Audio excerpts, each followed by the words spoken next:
make a choice, man. We at the Sports Chasers, I would like to just say that we try to be informative, also educational, and also tell you like it is, man. And I'm taking a stand. I'm not watching any of that shit this weekend. I'm just telling you right now. Yeah, man. Let me go to I'm out.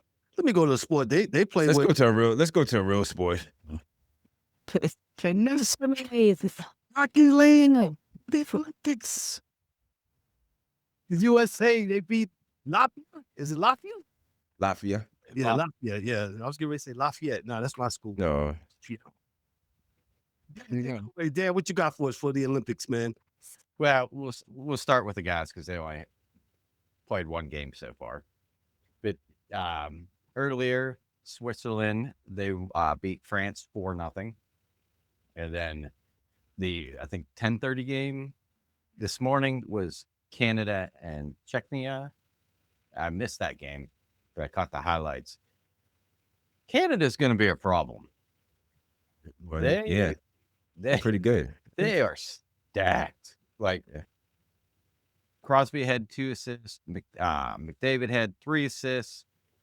They didn't really score. I think it was like Bo Horvat scored. Celebrini scored the first goal.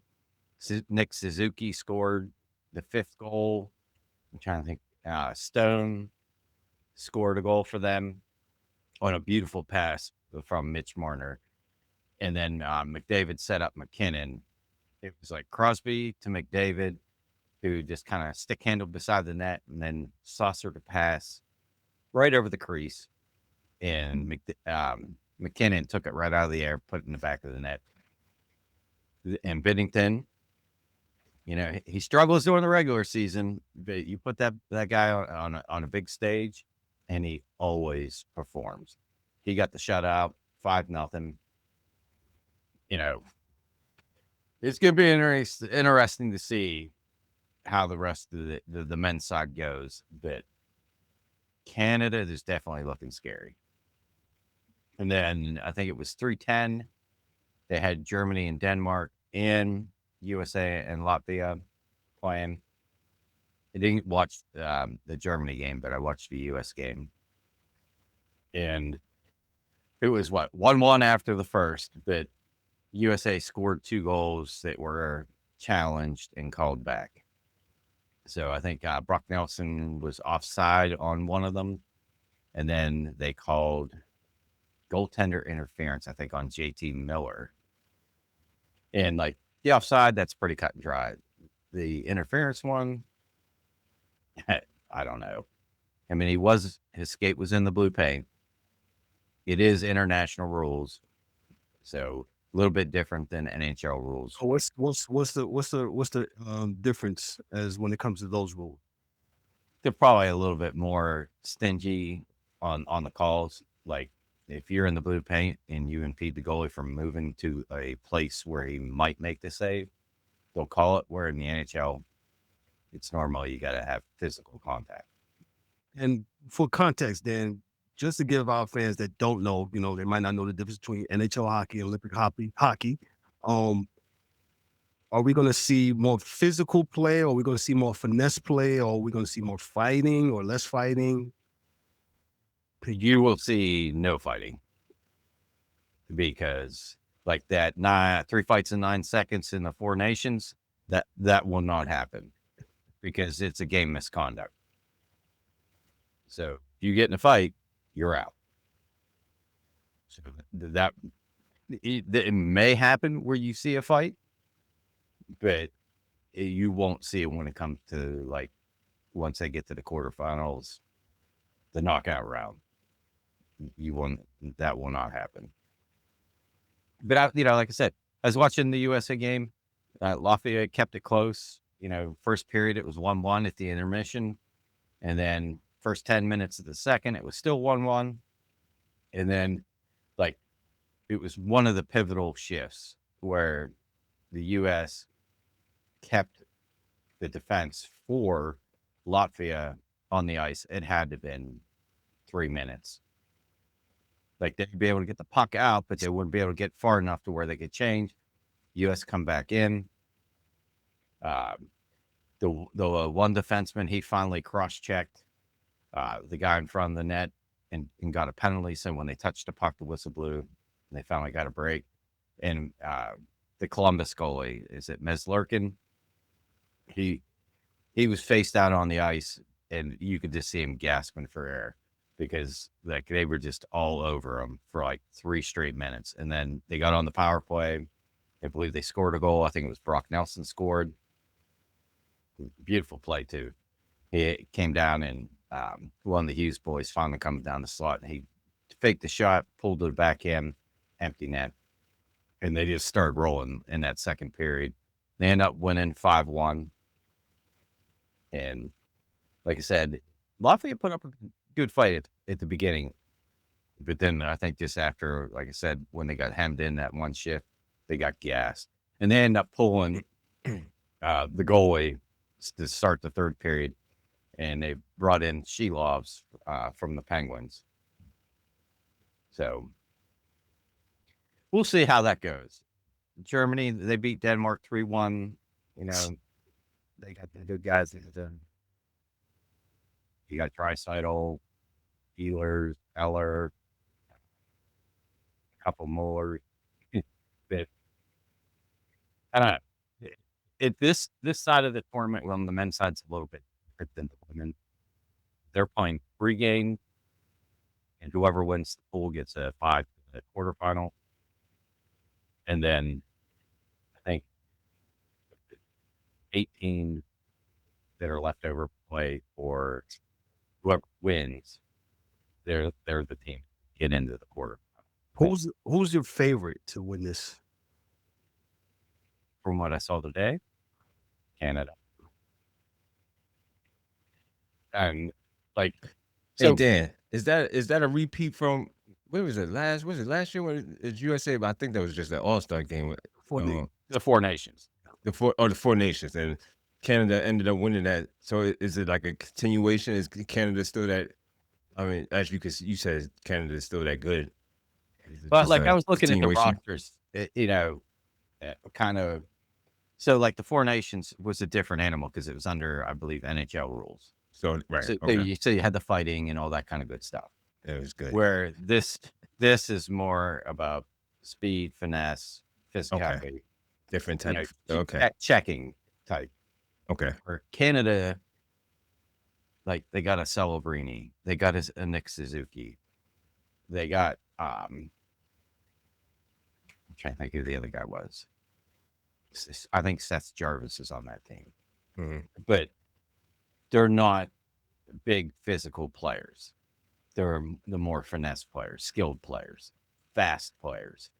Where like I looked at the USA and the Rangers, all of the Rangers, Brock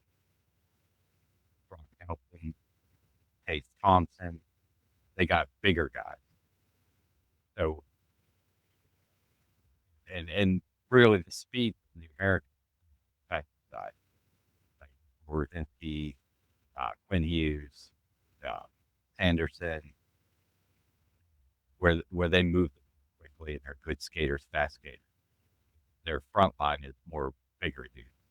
So it'll be interesting to see because they're on different trajectory as far as once they get out of this 3-game pool play, that they'll be in different brackets.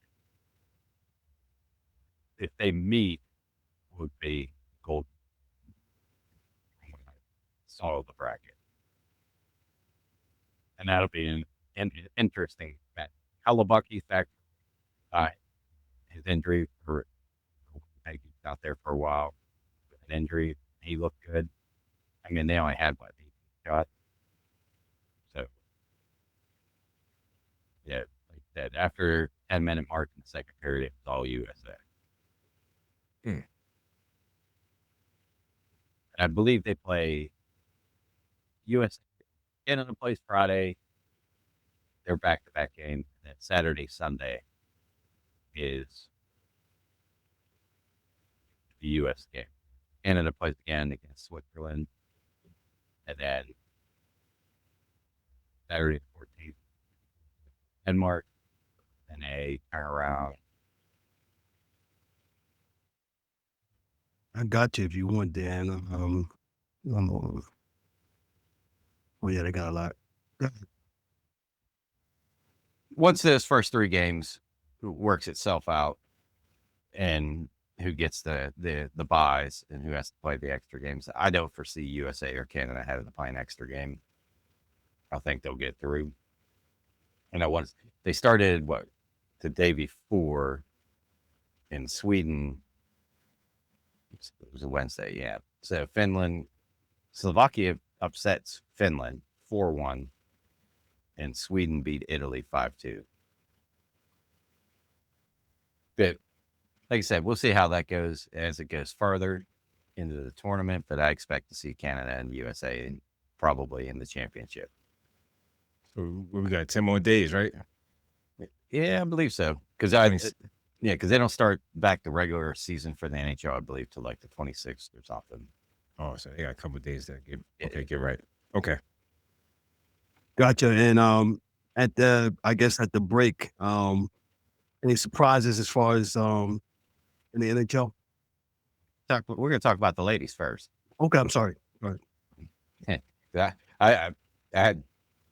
I probably still have the USA game and the Canada game on DVR because I watched pretty much all the USA games. And so the US women scored 20 goals in 4 games and gave up 1. And that was to Czechia, their first game. Canada, they scored, 14 goals and gave up 6. Now, this last game, their captain, I think it's Philippe Poulon. Yeah, that's the Canada right there. Yeah. She had a lower body injury, so she didn't play. But yeah, like the way that the U.S. is playing, like if you get a chance to watch the USA women play, it's really good hockey. But what's crazy to me is, personally, I think they got 2 defensemen. That's it. When I say that, I mean that play solely defense. Like they're kind of like, in the NHL and stuff, your defensemen, they're kind of anchored at the blue line. You don't really get involved in the play down low. You got a few guys. This team, like Stecklin and like Keller, they're like more stay-at-home type defensemen, but they do get involved here and there. But the rest of them, like I was watching them. Who did they play the second? The Swiss. They played the Swiss team. They had a face-off on the left dot. Hillary Knight won the face-off, won it back to the defenseman. She walked it all the way down to the goal line.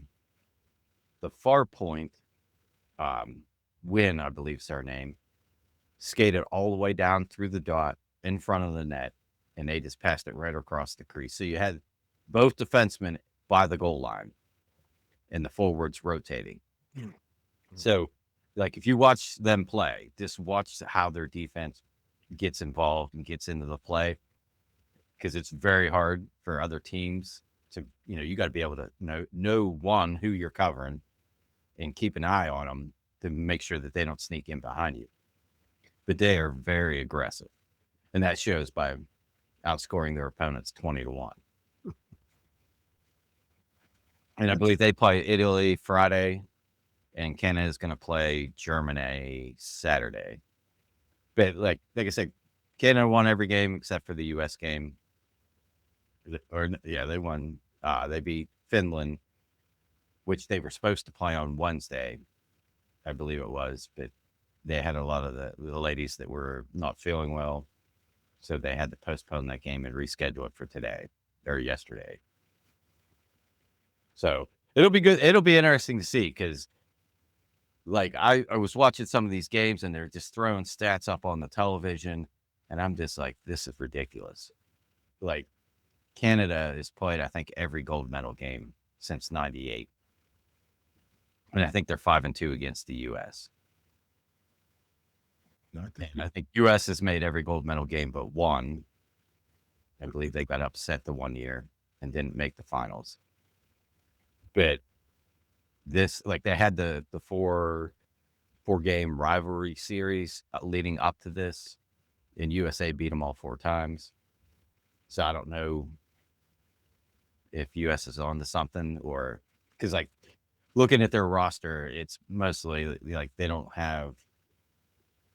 I think the youngest one's maybe 20, but the rest of them are kind of mid-group, age wise, and like some of these girls are just unreal. Like I think Hillary Knight, she tied the most goals by a U.S. Olympian, and I think she's close to breaking most points. That Abby Murphy girl, she's unbelievable. She reminds me of Brad Marchand. Like she'll get under your skin. She'll take an illegal body check at least once a game, but her hands and her vision in the game, like she set up 3 goals in that Canada game. And the one she had, she went in the corner. She sucked both defensemen in the corner and just backhanded right on the, I can't remember the girl's name. It was like Blicker, I think her name is. But right on the tape, boom, top shelf. She had an amazing game. That's a crash course for those two to meet. And also for the gold medal. So it's going to be crazy the next couple of days, because I think that they're already in there, like the knockout rounds.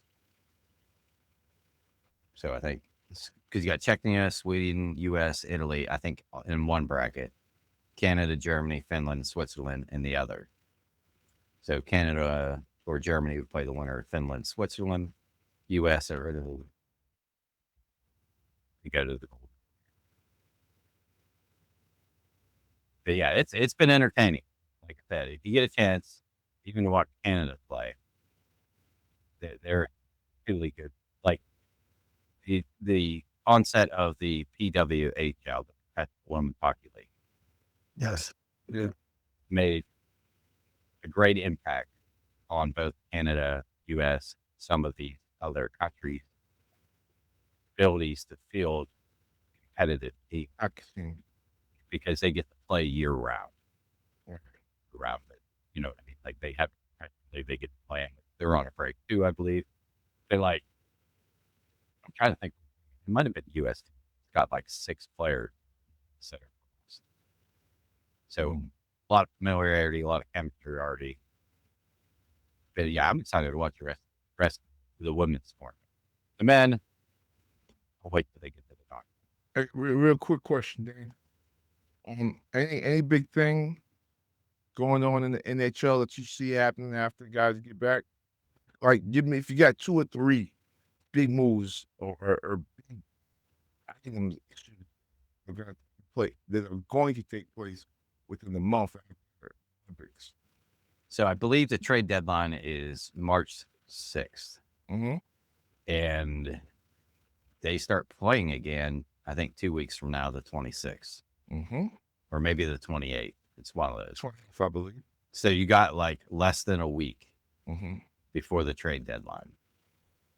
I saw some in Minnesota, but Yeah, Minnesota traded Vancouver and got Quinn Hughes, the defenseman who's playing for Team USA right now. Right before the break, the Kings made a trade with your Kevin's Rangers. They sent Panarin to the Kings. Kevin's Rangers. And the Rangers got Liam Greentree, a winger, a conditional 3rd round pick, I believe. It was armed robbery. mm-hmm. Well, yeah. Then the Rangers, this is where it really stinks, is the Rangers are paying 50% of his salary the rest of the year. It's armed robbery. But it's armed robbery, but their hands were tied. He had no movement clause. He's only going to go where he wants to go. We're going to go where we want to go. Yeah. And if he gave you a list of 4 teams that he wants to go to, right? If you're the GM, like the Kings, like, you got to move him, because if you don't, he's going to walk at the end of the year and you're not going to get anything for him. Right. So that's where I think LA, is like, well, we'll give you this guy and a pick or whatever.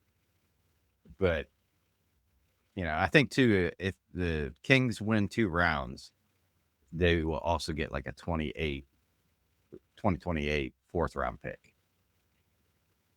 So that being said, yeah, they kind of got fleeced. They probably, like, if he had a limited move clause, like where he could list 10 teams that he wouldn't go to, yeah, they probably could have got more for him. But when he had a complete where you're going to send me where I want to go, you're at the mercy of what that other team wants.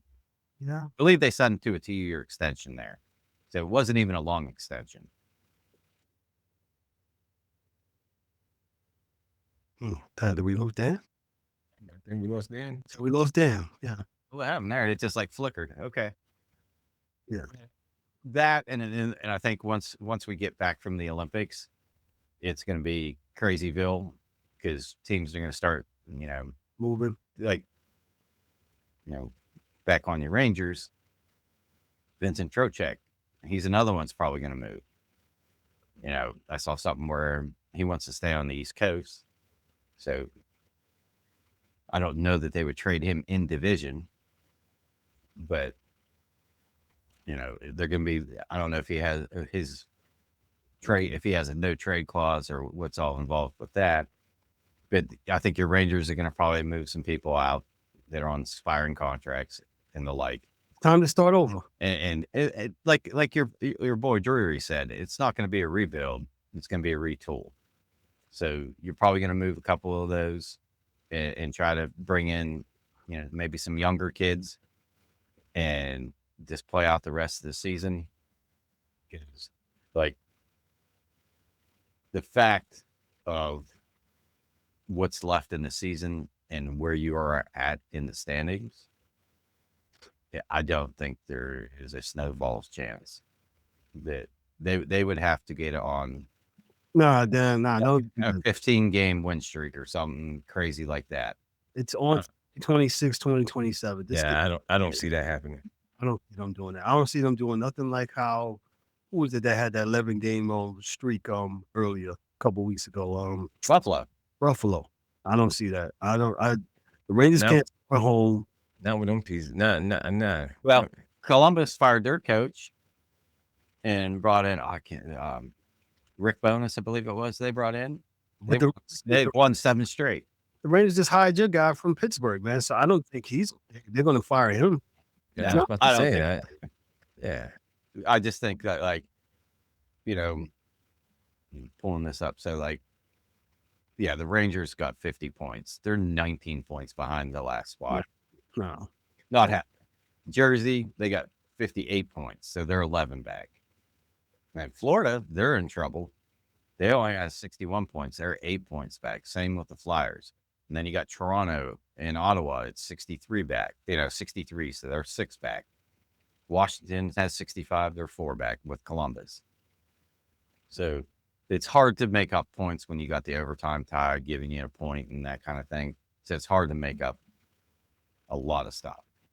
But I foresee that it's going to be busy in a short period of time. Like, there might not be a TSN Canadian version of ESPN. They always have the trade day show. But better. Yeah, way better. Way better. Way better. And like, I watch that almost every year just to kind of catch up on who's moving where and what's going on in the league. And usually it's a busy day, but I think you're going to see a lot of teams with this break are figuring out, all right, what are we doing going forward? Are we going to move anybody? Is there anybody we like to move? Is there anybody that we want to pick up? It gives them time to kind of really just focus on how to fix their team. So I got a feeling when they get back they lift the trade, the movement, no movement thing, that it's going to get busy in a hurry. But like I said, Toronto's in trouble. I'm missing the playoffs. LA, they made that trade for Panarin. They're sitting 3 points out of the last spot to get in. And teams like Winnipeg that was, the last few years have been really good. Them losing Hellebuck for an extended period of time, I think, really kind of hurt their chances of making the playoffs because they're at 52 points. They're 11 points behind Anaheim and Seattle for that last spot. It moves where sometimes it works, sometimes it doesn't. I look back to many moons ago when the Penguins traded for Jerome McGinley. And I was like, yes, this guy is going to be great for us. Then the way the roster was, they had him playing on the off wing, and it just never worked out. One of those trades that he went elsewhere afterwards, played great. It's just the fit. It just didn't work in Pittsburgh. It's gonna be hard. A couple of weeks without NHL hockey. Yeah, so you're into hockey. Yes, yeah. Or DVR and watch when you get an opportunity. Women's and the guys. And like the women's game has gotten a lot more physical. Like they're actually bunny. You have to be going for the puck. It's a little gray. A little gray. Okay. You get that illegal body check call every now and then. If you're going for the puck or you get the puck, you run it. Not so much.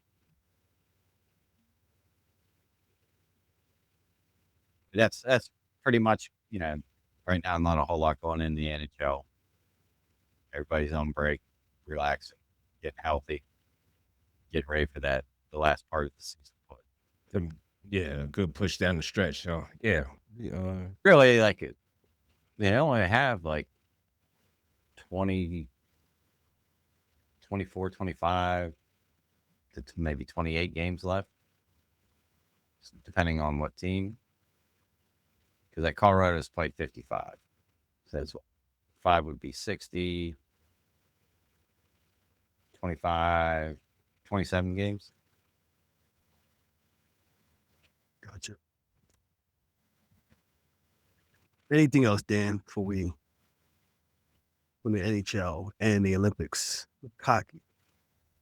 No, not really. Like I said, if you get a chance to check out the USA women, they're very, very entertaining to watch. Yep. Ladies and gentlemen, he's Dan K, the hockey dude. Woo!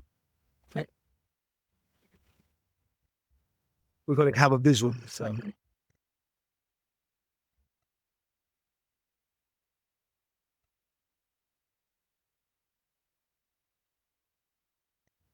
Somebody said that sound like a wrestler. It does. Get my Ric Flair outfit on. Yeah.